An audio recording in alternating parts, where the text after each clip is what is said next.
Welcome back to another Guardian Tales video. It has been a minute. I know. I'm aware. I know. I used to be such a good content creator. I'd literally force myself to upload at least one video a day. And sometimes I had so much content coming out, I was doing multiple videos a day.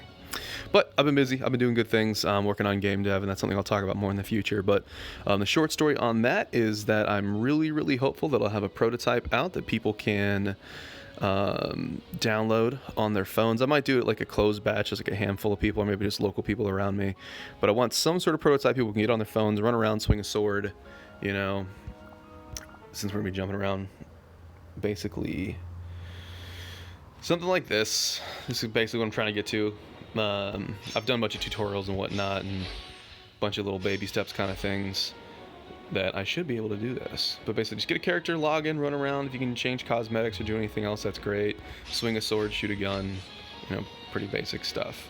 And it'll probably be like development art and stuff like that. Nothing crazy, but just a prototype, just something quantifiable out before the end of the new year.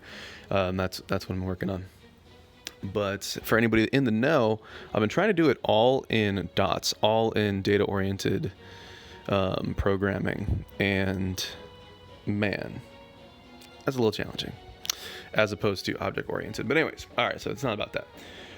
We are in the guild hall because I do want to talk about raids a little bit. I didn't get a video out on this last raid because I really didn't have anything to say or show. I've done previous raid videos where I'm struggling on a boss, and then I made some sort of correction, and then I'm doing like, you know, I went from like 5 million to doing 9 million damage because I changed my team a little bit, or I changed my gear, or I changed the strategy or something. This raid, I just kind of did consistent damage the entire way through. Not really much to say about it. I only hit Marina when I had to. My Earth team is actually, what is Marina? Water? Yeah, my Earth team is actually pretty decent. I guess I could show my Earth team. I wasn't exactly using this composition, but this is where they are at now. I didn't have Kamel ready until the end of this raid, but he's one of the new heroes I have. He's rocking his new cosmetic, looking good over there. He's definitely in consideration for being MLB'd, max limit broken. But I only have enough hero crystals to max limit break one hero at the moment. So we'll see. He's good. He can lead a team. He can join as a support to other teams. He's good in his own right. He's broken in a Coliseum. And yeah, so he's a good boy. But we'll figure out what we're going to do next. Earth is not a team that I tried to focus on, but he was such a good hero, and I was able to pull him with 100 gems. So we're rolling with it. For anybody who hasn't heard me talk about before, my strategy in this game basically is to grab gems when there's ever like a super event where they're like at, you know, 1/3 the cost or 3 times value or whatever you want to say. And then I just do 100 gems on the new stuff or the stuff I don't have, the exclusive weapons I don't have, and the heroes that I don't have. And usually I end up getting everything that I want. And if I miss something that I really need, I just have enough mileage by that time to throw it at it. So that's pretty much the strategy, and I just kind of just go in that direction. So we focus on basic light and dark teams, which you'll see in a second, and then I do have a decent water team in the works, and then this is my earth team right in front of you, so it looked pretty decent. This was a fun boss to fight. You just use Lilith, and you just press your buttons and do melee. There's really nothing for me to say or add about this. I'm very eagerly awaiting to see what is the next dark melee hero or dark support or something. I really hope Lupina stays in the meta, but sometimes she gets pushed off by Use, the new Beach Use, the melee one, if you give her a dark weapon. But I like Lupina. I'm team Lupina, man. I really hope she stays in. But this boss is super easy, nothing to talk about.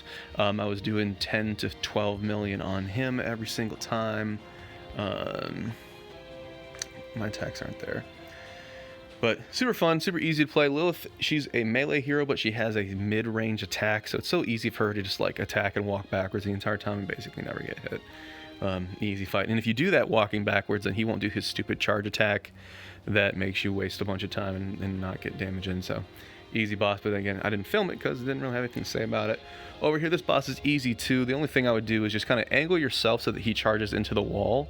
That way he's not running all the way across the screen and back and then across the screen and you're losing damage and your teammates aren't able to hit and stuff. So make him run into a wall. You can literally just stand in his little AoE fire bombs. And then I was using my water team, which I should show. Wrong way. Come on, laggy thing.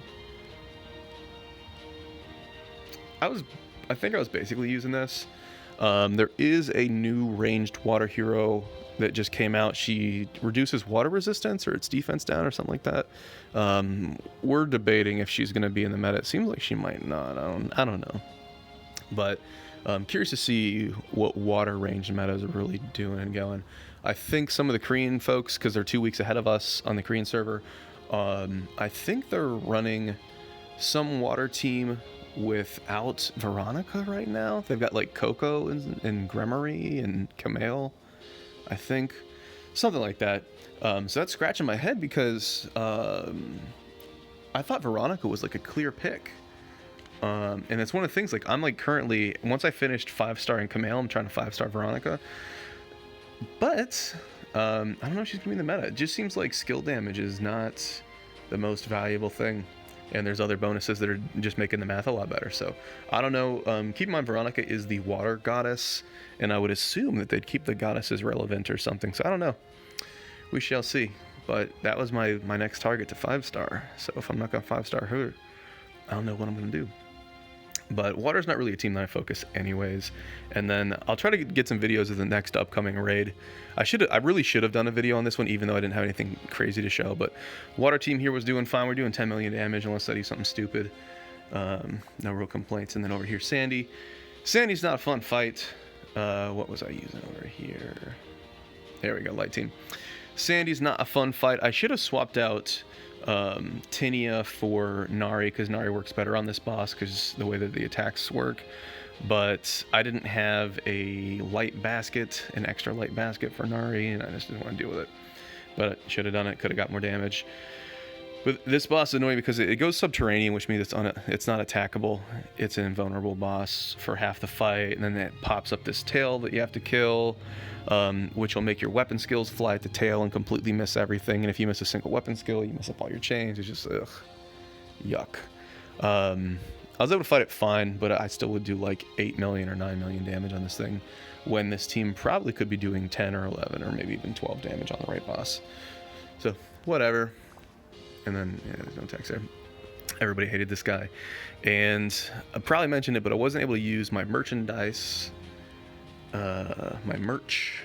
I think merch is short for merchandise, right? But I wasn't able to get this bonus on most of my fights. I think maybe 3 nights out of the 2 weeks I was able to get this extra damage on here. And we probably should talk about this. This item is really... there's not a ton of controversy in Guardian Tales, in spite of what you might hear and see noobs talk about in Discord. But if there was anything, this is probably the most controversial item in the game, because it's one of those systems in games that can really easily lead into toxicity. Now, my guild hasn't had like toxic issues with this. It just, no one's like complaining about it being toxic, but it's definitely a pain in the butt, because what happens is, if you're in a competitive guild where people want to do the most damage, they're going to do whatever they can do to get the most damage. And with this item, it means waiting until the bosses are reset to get all your hits in. So what does that look like in reality? And basically it means people wait until like midnight or 3 a.m. for the first person to cave in and say, okay, fine, I've got to go to sleep, I got work tomorrow, or I got to do this thing. Or my girlfriend's gonna kill me, I gotta go to sleep. So they cave in, or I cave in, or whoever caves in, finishes off the bosses, and then everybody jumps on the bosses with their merch to get max damage. And you're getting easily 1 million more damage. Like, I've only got 2 of these things. I just finished my second one real recently, like yesterday, I think. So everybody jumps on the bosses, and you get extra damage, but it's like, now you're staying up super late if you don't want to, and it's just, ugh, yuck. I did that for like 2 raids ago when I first had merch, and I just like, it's just not worth it. So it's very important when you design games to not have systems that are toxic. So like, you know, back in the day of like the old MMOs, if I'm fighting a monster and I hit the monster and you steal the monster and you steal the loot, that I'm pissed off. Or maybe you tag all the monsters and then I can't fight them, and it's just a bad system, because it makes your players want to like it puts conflict between your players, versus a system like I remember Guild Wars 2 did it, where if there was some event going on, like the centaurs are attacking the town, anybody could join in, anybody could help, and you were glad to see new players come up and help, and because it's going to either give you more success or make it faster or whatever it is. It was a system that made you want to play with other people, versus a system where you see somebody come by and you're like, oh, is this guy going to steal my loot? Is this guy going to steal my mobs? This is my camp. You want your systems in your game to be helpful, and unfortunately this is not one of them. So what they could do, the easy way would, if they would change this one and change the invader ship, which does the opposite of this one, if they just change it to flat damage, that would be the super easy way to fix it, like right now with a hot fix. I don't expect that to happen at all. The other way they could kind of try to fix this is a lot of games that have like world bosses or guild bosses or something. It's not about everybody comes in and tries to kill the same boss. It would be like the health bar of the boss resets every time you fight it. So every time you go in to fight your guild boss, what happens is you're fighting like, the level 70 boss, and then it dies in the fight, and then you fight the level 75 boss and it dies in the fight, and level 79 boss and it dies in the fight. And so just the health bar keeps going. I'm not explaining it great, but if you played any other mobile game, they do that. Or the boss doesn't even have a health bar, and it's just like total damage done, something like that. Because the other part of raids is that the way that the bosses, everybody has to kill the same boss, and then it dies, then you get a new boss respawn. What competitive guilds do is they have some guy as a cleaner that comes in and like finishes off the bosses when they're really low, and you have to coordinate hits. It's like, okay, the boss has 20 million health left, and I'm a big guy, so I can do 12 million. Can anybody here do 8 million? Okay, cool. So I'll do my 12, and then you do your 8. But if one of us does like a little bit less than we thought we could do, then the boss is there with like 500,000 health, and then now you need a cleaner to clean off the 500,000. Like, it's just not fun. You want to maximize fun and gameplay, and not like, okay, well, the spreadsheet says this, and we need to make sure, and then we want to optimize the number of hits, and just put the boss in there. Let me fight the boss, and just add up whatever damage I did at the end of the day. Like, come on now, let's figure it out. But anyways, all right. That's why I'm making my own game. I get frustrated when I'm playing games and I just see like a system that could just be easily better, and it's usually a more simple way of doing something instead of some complicated way, but whatever. One thing I'm trying to think of, and maybe you guys can help me with this, is I'm trying to think of how could you do a game like this, for example, with no health bars. I just hate running around and having like a health bar. Like, just, you got this like green rectangle that shrinks and turns red as you take damage. Like, you need to convey that information to the player, but at the same time, it's like, if you put anybody who's like not an avid gamer in front of a screen like that, yeah, let's go to lobby. They're like, why are all these rectangles on your screen? Get them off your screen. I'm trying to watch the game. I'm trying to see the characters. And you're like, but I need my rectangle there to know my health. So you can put it in the user interface, but what else can you do? And also, like, if I'm in a boxing match and I'm fighting somebody, I don't see a rectangle over their head that says they're about to get knocked out. It's like, that's not how it works. But what you could see is you could see like the enemy or the boss like limping, or if you're fighting like some cyborg thing, you could see like smoke coming out or some sort of visual indicator, which would be a lot more difficult to read and check and all that. But like, I'm really trying to play around with what I could do that would be a good solution to not have health bars. I do think that interface would be good. What I'm kind of thinking about the interface of my game is something there where it's like the screen kind of has an interface that makes you feel like, like in Iron Man or in like any of those like helmet games where the screen is like a user interface that's kind of like projected onto their like visor, so you're looking through the helmet. Something a little bit like that, but not annoying. And then that would kind of have some sort of like system hit points or system status bar kind of thing. So I'm okay with a health bar being in an interface, just like, your car tells you how much fuel you have. Like, okay, your mech or whatever is getting beaten up, it kind of tells you how beaten up you're getting. I just don't want rectangles on the heads of my enemies or myself or my team running around doing stuff. You know what I mean? Hey, quit doing Veronica. I'm doing Veronica. All right, but what else? What else? Those are the things I wanna fix and figure out. I do think it's better though, like if you're fighting like a big guild boss or something, since the boss is so large, I think that's the perfect time to see, to not have a health bar and to see like status effects. Like you're fighting like the mad panda here, and like I said, smoke's coming out, and you see like steam, or maybe it's like leaking oil or something, or you're fighting a big boss, and I don't know if you. I feel like games like this wouldn't want to do blood, because you could figure out something else. But like blood dripping, or you see the boss is like limping, or he can't swing his sword as much. One thing I'm also interested in is it's like in a lot of these games you do the same amount of damage with your character, or the enemy does the same amount of damage, whether they're full health and fresh or whether they're like severely wounded. And I don't want to get too complicated, but like if you're fighting a boss, I'd like to see like its attack speed getting slowed if it's like about to die, or if it's get like severely wounded. You know, because you're like, man, you just got whooped, and so he's just swinging a giant hammer slower at you, but it still does crazy damage because of the boss. I don't know, there's just so many things to play with, but I don't want to get ahead of myself. Anyways, what else? So that's pretty much what I got with my teams, with my characters. I'm really heavily awaiting a Dark melee hero. Dark does not have their god. Yes, I thought Lilith was their goddess for a very long time, because I thought, you know, Demon Queen Lilith, that kind of sounded like a goddess to me. And if you look at her, man, she looks like one.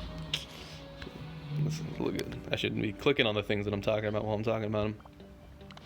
But like, I mean, come on, that don't look like a goddess to you, fellas.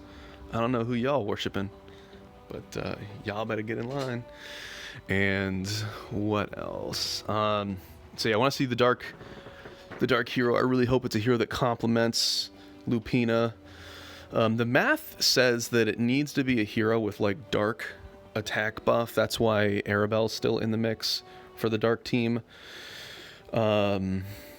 The downside of that, like, it would fit really well into dark, and that's great. The downside of that is if it has a dark attack buff, then you can't use it on any other teams. Like, Lilith is really good. She can actually go and help the fire melee team. She could help like any melee team. Because she doesn't have a dark buff. But I guess if it's a goddess, a dark goddess, it makes sense that they would have like dark as their attack buff. And then as far as fun to play, one of the reasons why not Succubus use the other one. Let me go look at her. Let's go into the shop and then into Miles. The reason why Lifeguard use, that's why I can't say her name. One of the reasons why she's so good on the dark team is because she has weapon skill regen speed. Lupina has crit chance, but weapon skill regen speed apparently mathematically is better. Especially since Lilith has such a long weapon skill time. Her weapon skill, I think it's like 12 seconds after I've got all my basically top tier gear on her for her weapon skill cooldown to reset. So this would help her a ton. And it's pretty good hero, pretty fun hero. I will probably eventually get here, but for some reason, she's a water hero, and water doesn't really have a melee team going. So, I don't know. I really thought this was going to be dark. But I guess that's the only way that it wouldn't push off Lupina. Because Arabelle, like I said, Arabelle stays on the team because they really need that dark attack buff. Now, they could do something like they did with Eleanor. Let me go look at Eleanor. They could do something like what they did with her party buff, where she's skill damage. Well, this one's skill damage and light attack. You could have the Dark Goddess be something where it's like weapon skill regen speed and dark attack. You could do like 15% weapon skill regen and then 25% dark attack or something like that. Maybe that would work. What is Arabelle? She's 50. Hard to say. I don't know. I'm not going to run the numbers, but all I'm saying is it would be very fun to get Lilith more weapon skill regen, but mathematically you really need the dark attack. And crit chance is not super important because you can get, it's easier to get crit chance on your hero than it is to get more weapon skill regen. Like, let's look over here. Let's see what we got. That is not what I should be clicking. She's got, even with her 28% weapon skill regen speed that comes from her skills and stuff, she still takes a long time for weapon skill to cool down. And then she's got a bunch of skill damage on her already. Then here's a crit chance. at 20%. So she needs weapon skill regen and dark attack more than she needs anything else. But man, looks like a goddess to me. New cosmetic here. You guys probably wondering why I'm not doing an arena video, and unless they've fixed it in the time it took me to yap about all that stuff, arena has been down, and now the time slot is over, so arena is done. But it had some matchmaker can't be found server blah blah blah error kind of thing. So here we are. I didn't notice they had little knight and princess jump out of the new princess cosmetic. That's kind of cool. All right, long rambly video, but still alive, still doing things. Like I said, trying to just seeing if I can just bash my face into a computer keyboard long enough, if a video game will come out of it, and then it'll be fun. We'll run around, swing swords, and shoot stuff. As always, appreciate y'all for watching. I'll see you in the next video. Who knows? If arena's up tomorrow, it might be an arena video. But I need 2 more wins, which should be super duper easy. 2 more wins, and then I can go and get my 1500 rank points in arena and get the rewards that I want to get. Show what I'm talking about. It's not a big difference between where I am now. So like if arena's still down tomorrow because it's the weekend, like whatever, I'm not gonna die. Maybe they'll give some Apollo gems or something, but I'm not demanding anything. It's such a tiny difference between Diamond 1 and Master, but it's just like I kind of try to set a goal for myself. Otherwise, I'll just end up not doing arena at all, which is not what I want to do, even though I'm not a big fan of arena. All right, boys. But you get the idea. As always, appreciate y'all for watching. See you in the video. Wow!